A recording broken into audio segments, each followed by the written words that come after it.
ที่มีภายในใจแล้วบ่กล้าบอกเพราะยันคำตอบมันจะทำหายใจ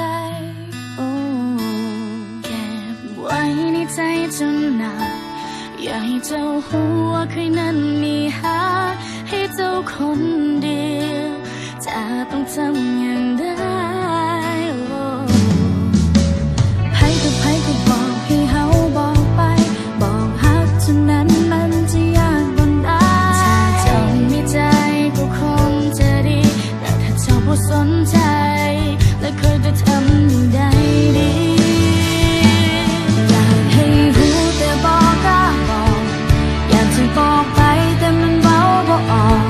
เพราะยันคำตอบจะบ่กง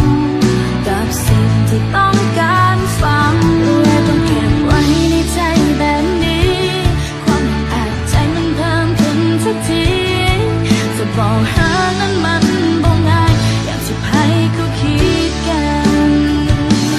ถ้าการบอกฮักมันเป็นเรื่องง่ายๆถ้าเป็นแบบนั้นมันก็คงสบายถ้าคอยบ่สนใจบ่แค่คำตอบว่าจะเป็นอย่างใดถ้าเจ้าบ่ฮักก็คงแล้วไปถ้าเจ้าบ่สนใจใครคงบ่เสียใจ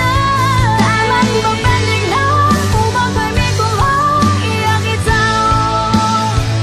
นั้นหา